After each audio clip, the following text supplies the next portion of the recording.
संस्थापनार्थाय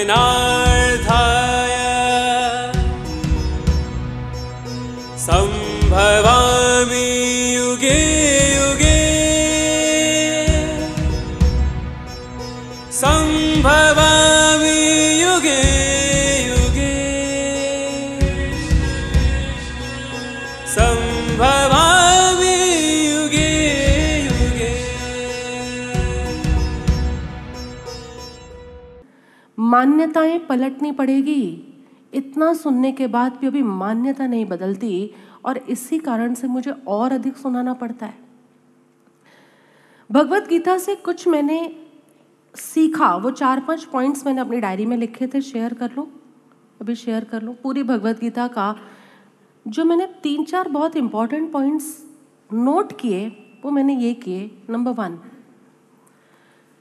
दुनिया में जो दुख है, तकलीफ है, अपराध है, पीड़ा है, सफरिंग्स है, it is not because of violence of bad people, but it is because of silence of good people.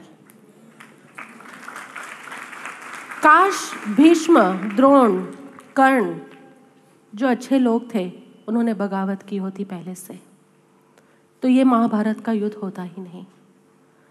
ये महाभारत का युद्ध इतना बड़ा विनाश को जो आमंत्रित कर गया, हमारी एक पूरी संस्कृति को खत्म कर गया। ये ऐसा युद्ध ये हुआ क्यों? इसके पीछे कारण यही समझ में आता है कि the big major battles they come into the existence not because of violence of bad people, लेकिन अच्छे लोग जब चुप रह जाते हैं इसलिए। Don't stay quiet. तुम्हारे भी घर में कुछ गलत हो रहा है, तुम्हारे भी समाज में कुछ गलत हो रहा है, जहाँ तुम्हारा से है। अगर तुम्हारा से ही नहीं है समाज में तो गेट आउट, कोई बात नहीं, छोड़ो समाज को अपने हाल पर। लेकिन तुम्हारे घर में कुछ गलत हो रहा है, तुम्हें समझ भी आ रहा है कि इसका मोह है, इसका अज्ञान है, इसकी बेवकूफ़ी है, इसका मूर्खता है, तब वहाँ आवाज़ उठाओ। क्योंकि समय पर तुमने आवाज़ नहीं उठाई तो वो 14 साल बाद महाभारत के युद्ध को आमंत्रित कर देगा। तुम्हारे घर में भी महाविनाश का सर्जन हो जाएगा। So make sure don't remain quiet if you are seeing anything wrong happening. अब मैं ये नहीं कह रही कि हर किसी को तुम ठीक करते रहो, हर किसी को तुम ठीक करते रहो। हो सकता है तुम्हारी थॉट, तुम्हारा ही सोचना, तुम्हारा देखना गलत हो, तो पहले अपने में झांको। कहीं तुम शुद्र अवस्था में से तो नहीं बोल रहे, कहीं तुम वैश्य अवस्था में से तो नहीं बोल रहे, कहीं तुम क्षत्रिय अवस्था में से तो नहीं बोल रहे। नहीं, ये तुम्हारा मौलिक विचार है, उस एंगल से तुम बात कर रहे हो, तभी मुंह में से तुम्हारे शब्द बाहर आए। ये नहीं कि अब जहां गलत देखा वहां हरी झंडी लाल कौन सी लेते हैं, लाल झंडी लेकर तुम खड़े हो गए, ये गलत है, ये गलत है। नहीं, तुम्हारा ये कर्तव्य नहीं। अभी तो तुम्हारे को अपने भीतर लाल झंडी दिखानी है कि ये गलत सोच रहा हूँ, ये गलत सोच रहा हूँ, ऐसा मुझे नहीं करना चाहिए। लेकिन जहां तुम्हें सत्य दूर जाता नजर आए वहां प्लीज स्पीक, बोलने की हिम्मत रखो। कम से कम अपने घर से शुरुआत करो, और ऐसे घर तो जरूर शुरू करें जो पूरे घर हमारे साथ जुड़े हुए हैं। दूसरी बात जो मैंने लिखी है इसमें, it doesn't matter how strong you are, but if you are not fighting for a good cause और dharma, your defeat is certain. Bhishma, Dron, Karn, they lost the battle despite of being so strong, isn't it? सबसे शक्तिशाली थे भीष्म, और कर्ण भी टक्कर देता था अर्जुन को, हाँ कि नहीं? अर्जुन तो फिर भी कभी कभी ये कृष्ण के पीछे रह के युद्ध को जीता है। बाकी सुपर इमोशनल फूल हर बार वचन लेकर बैठ जाता था, आज रात तक यदि मैंने किसको जयद्रथ वध की बात थी, इसको नहीं मार डाला तो मैं समाधि ले लूँगा, और ये कितनी बार उसे उसके कृष्ण ने बचाया है। ओवर कमिटमेंट वाले लोग मुझे बिल्कुल नहीं समझ में आते। ओवर कमिटमेंट में तो जाओ ही मत। जितना तुम कर सकते हो, जितना तुम्हें लगता है हाँ हमसे होगा और पूरे भावपूर्वक होगा, उतना ही करना। खैर, यहाँ मैं बात कह रही हूँ कि तुम कितने भी स्ट्रांग हो, लेकिन अगर तुम्हारे लड़ने का कॉज राइट नहीं है, dharma is not the cause of fighting, you are not going to win. Make sure Mahabharata ने ये स्टैंडर्ड सेट किया कि नहीं। तुम कितनी भी सेवा कर रहे हो, तुम कितनी भी साधना कर रहे हो, लेकिन तुम्हारा उद्देश्य ही राइट नहीं है, सेवा का या साधना का, तो तुम्हारे उद्देश्य, रॉन्ग उद्देश्य के कारण सेवा चाहे कितनी भी राइट है, तुम पहुंच नहीं पाओगे। तुम मान प्राप्ति के लिए सेवा करते हो, तुम दान देते हो मान प्राप्ति के लिए, अहंकार का पोषण करने के लिए। ये तुमने कार्य तो राइट किया, लेकिन ये पहुंचने नहीं देगा, because it doesn't matter how strong you are, but if you are not fighting for a good cause, a right cause, for dharma, then make sure you are going to get defeated. तुम हारोगे। तुम कितनी भी साधना कर लो, तुम हारोगे। लड़ाई हो तुम्हारी अहंकार की टक्कर के लिए नहीं, सत्य की स्थापना के लिए। तीसरी बात, using means which are not righteous but for the sake of higher cause. Using means which are not righteous, युद्ध कोई सही ढंग नहीं है। शांति दूत प्रस्ताव लेके शांति स्थापित कर लेना, यही राइट ढंग है। लेकिन अब क्या करें, दुर्योधन माना ही नहीं। कोई बात नहीं, इसलिए यहाँ कहा using means which are not righteous but they are for the sake of higher cause, किसी उच्च कॉज के लिए है, then it would not be considered as adharma. Make sure. तुम कहो कि मेरा बच्चा कुछ गलत काम कर रहा है, मैं कैसे डांटूं, ये तो अधर्म हो जाएगा। लेकिन बच्चा कुछ गलत कर रहा है और तब तुम नहीं डांट रहे, ये अधर्म है। बच्चा गलत कर रहा है, he is expected to be scolded, लेकिन तुम उस समय उसकी दुर्योधन वृत्ति को पोषण दे रहे हो, उस समय तुम उसकी कंस वृत्ति को पोषण दे रहे हो, उसकी कर्ण वृत्ति को पोषण दे रहे हो, तो यहाँ तुम अधर्म कर रहे हो। यहाँ कृष्ण की इस गीता से जो जो मैंने देखा समझा, मुझे ये समझ में आता है, अर्जुन भले ही गलत ढंग लेगा, हिंसा करेगा, दुनिया भर के लोगों की, लाखों लोगों की कहते हैं हिंसा कर डाली उसने, लाखों लोगों को मारेगा, लेकिन हायर पर्पस के लिए वो रॉन्ग मीन्स भी यूज कर रहा है, तो वो उसके लिए अधर्म नहीं है। Using means which are not righteous, हो सकता है तुम्हें गलत लगेंगे, भाई एसी में बैठकर लोगों को, तुम्हें तो गलत लगता ही नहीं, तुम तो एंजॉय करते हो एसी को, लेकिन लोगों को ऐसा लगता है एसी में बैठ के सत्संग होता है। हमने दिल्ली में जब पहले साल क्षमापना की थी, तो लोगों का बहुत उहापा आया था इस बात के लिए कि अरे क्षमापना, जैनों की क्षमापना, अहिंसा का जो महान सूत्रधार है, उसकी क्षमापना को एयर कंडीशन में बैठ के, कंफर्ट्स में बैठ के किया गया। लेकिन भाई हमारा इंटेंशन क्या है, तुम्हारे भीतर फॉरगिवनेस आए। तुम्हें बिठा तो दूं मैं किसी ऐसी जगह पर, लेकिन तुम हमेशा हाय रे कब खत्म होगा, हाय रे कब, और तुमने किया है ऐसा, तुम्हारे प्रतिक्रमण में तुमने किया है ऐसा कि कब खत्म होगा, कब खत्म होगा, तुम्हें वो ठीक लगता है। कृष्ण ने वापस डेफिनेशंस को रीडिफाइन किया कि कोई बात नहीं, if you are using some means which are not righteous but they are for the sake of some higher purpose, तो you are exempted from that adharma. उसको हम अधर्म का लेबल नहीं देंगे, हायर पर्पस है ना। आज एक चाकू लेके हत्यारा भी आता है, और आज एक चाकू लेके सर्जन भी आता है, सर्जरी करने वाला। सर्जरी करने वाले को डाल दो जेल में, डाल दो, और वो सर्जरी करते करते उसके हाथों मान लो वो आदमी मर ही जाए, तो भी तुम उसको जेल में नहीं डालोगे। क्यों? क्योंकि तुम जानते हो कि उसका उद्देश्य उसे बचाने का था। इसी तरह यहाँ पर मेरा उद्देश्य तुम्हें बचाने का है, संप्रदाय, मत, आग्रह, अज्ञान से, मोह से ऊपर उठाने का है। इसलिए भले मैं मीन्स कोई भी यूज कर रही हूं, लेकिन मेरा उद्देश्य राइट है, इसलिए I am exempted from this अधर्म, आई एम एग्जेम्प्टेड। पूछेंगे ना तुमसे कि क्यों एसी में बैठ बैठ के सत्संग करते हो, क्यों 5 स्टार होटल में जा जाके सत्संग करते हो, बताना कि उनका उद्देश्य क्या है। और उस उद्देश्य को मैंने यहाँ जीता हुआ देखा है। सब लोग मेरे आने से पहले आ ही जाते हो, मैं ही 10 मिनट लेट हो रही हूँ, ये मीटिंग वाले आके बैठ जाते और इतनी प्यारी प्यारी बातें करते हैं, तो मैं भी उलझ जाती हूँ, खो जाती हूँ। इन लोगों के साथ तो 1 घंटा भी बैठ जाओ ना तो कम है, इतने इनके पास मेरी विरोध में बातें होती है। बहन प्रभु आपके विषय में ऐसा बोला जा रहा है, आपके, अरे मैंने कहा मैं तो पॉपुलर हो गई। वो होता है ना, बदनाम होके भी नाम तो हुआ ना, बस ठीक है, अपने को तो उसी में इंटरेस्ट है। वहाँ किसी ने भी सुना होगा बहन प्रभु का नाम, कोई खोजी तो खोजता खोजता आएगा कि क्या खुसर फुसर चल रही है, देखे और सच में दिल से देखेगा तो मेरा हुए बिना रह सकता है क्या? तुम बताओ।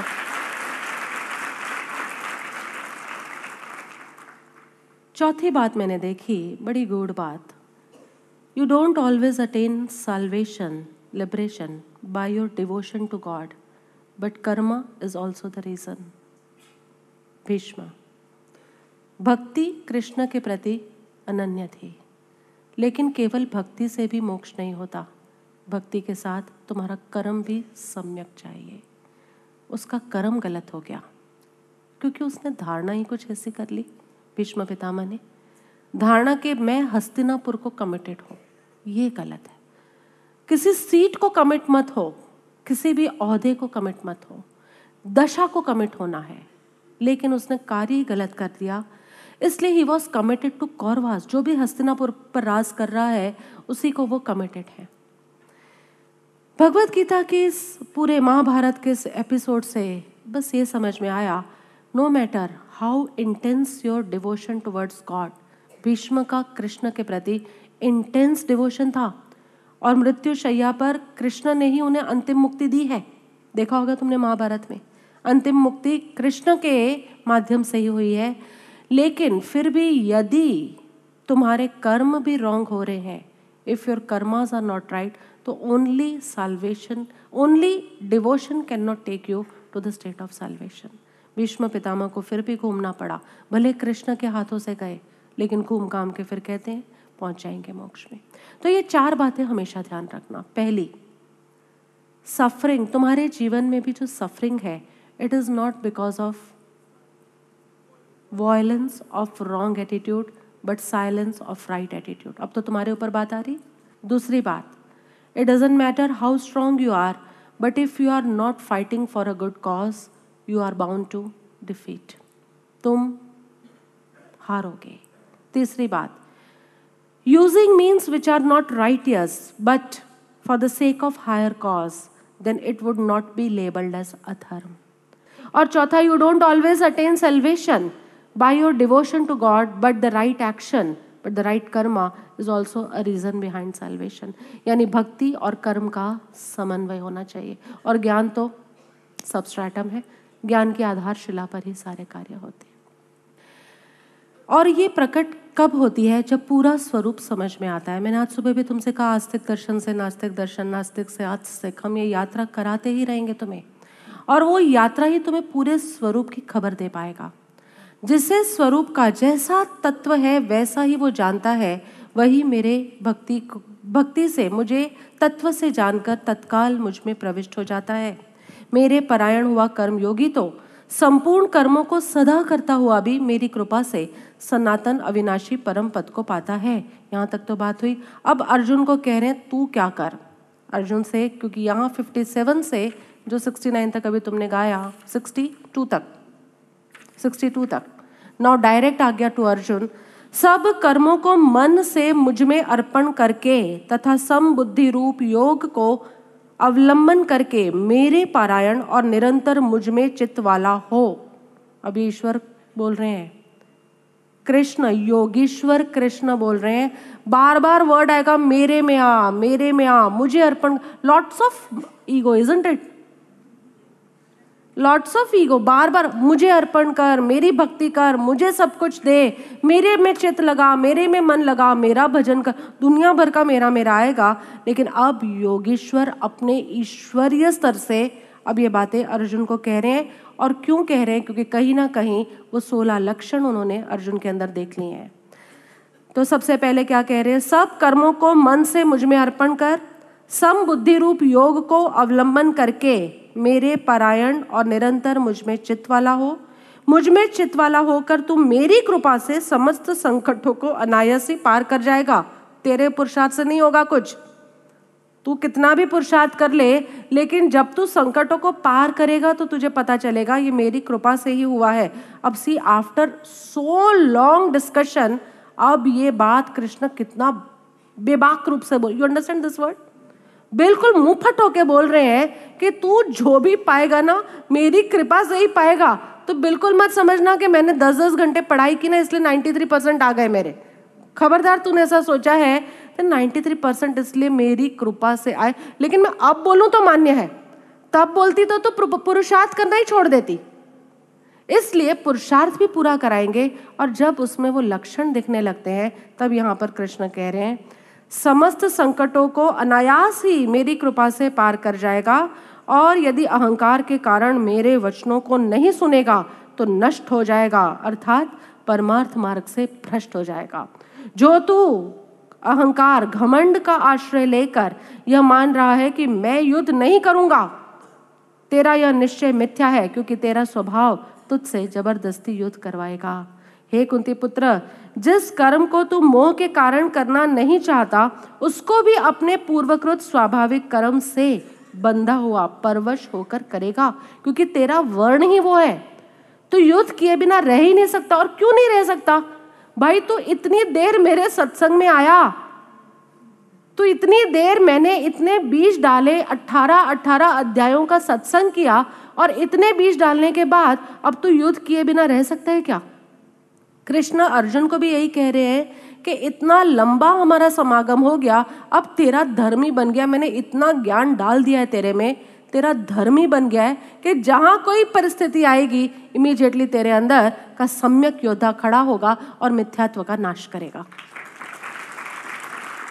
स्वाभाविक है, कृष्ण के समागम में रहते रहते भाई तू वैश्य से क्षत्रिय बन गया, और क्या चाहिए तुम्हें? तुम किसी सद्गुरु के समागम में रहते रहते शूद्र से वैश्य और वैश्य से क्षत्रिय बन जाते हो। यहाँ कृष्ण बहुत क्लियरली अर्जुन को कह रहे हैं, तेरा स्वभाव तुझसे युद्ध कराएगा ही। पीछे कहीं मुस्कुरा रहे होंगे, फाइनली मैंने अपना काम कर दिया। बिकॉज अर्जुन को युद्ध के लिए तैयार करना था। तुम कह रहे हो बाहर का युद्ध, मैं तो कह रही हूँ अंदर का युद्ध। तुम कहोगे प्रभु अब तो हम भी कह रहे हैं, ये भीतर का ही युद्ध है, लेकिन भीतर के युद्ध के लिए माध्यम कौन बन रहे हैं? कृष्ण। और कृष्ण का समागम 18 अध्याय से जो ज्ञान दिया, जो समागम दिया, जो जो समझाया, उसके माध्यम से कृष्ण अच्छी तरह जानते हैं कि मैंने बीज डाल दिए, मैंने उसे वैश्य बना दिया है, अब ये वैश्य आगे जाके क्षत्रिय होकर युद्ध करेगा ही करेगा। हे अर्जुन, शरीर रूपी यंत्र में आरूढ़ हुए संपूर्ण प्राणियों को अंतर्यामी परमेश्वर अपनी माया से उनके कर्मों के अनुसार भ्रमण कराता हुआ सब प्राणियों के हृदय में स्थित है। इसलिए हे भारत, तू सब प्रकार से उस परमेश्वर की ही शरण में जा। लो, अचानक दूर कर दिया अपने आप को। उस परमेश्वर की ही शरण में जा, उस परमात्मा की ही तू कृपा से ही तू परम शांति को तथा सनातन परम धाम को प्राप्त करेगा। ये कृष्ण का ढंग मुझे बहुत बेहद पसंद है। कभी तो मैं करा, 2-3 श्लोक में यही चला, और उसके बाद जा तू परमात्मा की शरण में जा। कंफ्यूज करने के कोई एक्सपर्ट है, कोई भी टाइम छोड़ते नहीं। When he is in ultimate state of confusion, तब वो क्यों भेद खड़ा क्यों कर रहे हो? अभी बोला तो था मेरी शरण में आ, तो आने दो ना सीधा। ये बीच में 2 पैराग्राफ क्यों घुसाए, 2 श्लोक क्यों घुसाए कि तू जा परमात्मा की शरण में? अभी भी वो दिखा रहे हैं कि तुझे सद्गुरु और ईश्वर में कोई भेद दिखता है ना, तो तू समर्पण के लायक ही नहीं है। मैंने तो तुझे दिखा दिया, ये ढंग से भी बोल दिया कि तू मेरी शरण में आ जा, और ये ढंग से भी बोला कि परमात्मा की शरण में जा। देखता हूं तुझे दोनों एक लगते हैं कि अलग। यू चूज दिस और दैट, और you say this and that, they both are same. तुम क्या कहते हो? इसलिए मेरे फेवरेट है ये। पता नहीं बुद्ध इतना तालियां बजवा पाएंगे तुमसे कि नहीं, और बुद्ध में हम इतना हंसेंगे कि नहीं, मुझे मालूम नहीं। क्या लगता है, बुद्ध के साथ हंसेंगे हम इतना? तुम लोग भी इतने रोमांचित होगे?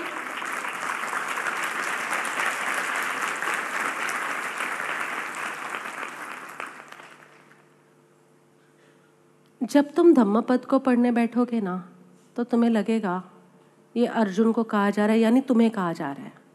और धम्मपद के बाद वापस किसी दिन भगवत गीता आई, तब तुम्हें ये लगेगा अरे ये तो भगवान बुद्ध भी तो यही कह रहे थे। दोनों ने अलग बात की ही नहीं है, एक ही बात की है। अब जो मन का और बुद्धि का विश्लेषण चलेगा, जो एनालिसिस चलेगा बुद्ध के साथ, बहुत मजा आएगा। और अंदर अंदर अंदर अंदर सर्जरी होगी तुम्हारी मान्यता के, तो पर खच्चे उड़ेंगे, देख लेना, मजा आएगा, बहुत मजा। और उसी से तो तुम हल्के होगे। अभी भी वो सन्यास की जो मान्यता है ना, मना कर रही है वहां से कि नहीं अब नहीं बोलूंगी, कभी भी नहीं बोलूंगी। लेकिन बुद्ध के साथ देखो, ये आनंद, ये खुशी किसी शास्त्र से नहीं आती। ये शास्त्र जिसके हृदय में बसता है ना, वो आनंद बैठता है।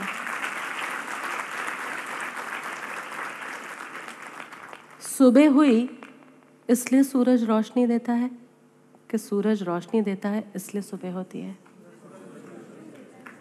सद्गुरु के भीतर से शास्त्र बाहर आता है, इसलिए तुम्हारे को प्रकाश और आनंद से भरता है। शास्त्र में थोड़ी आनंद है। इनफैक्ट किसी भी भगवत गीता पढ़े हुए किसी भी इंसान से पूछना, क्या कभी इस उल्लास और इतनी तालियों को बजाते बजाते कभी भगवत गीता पढ़ी है?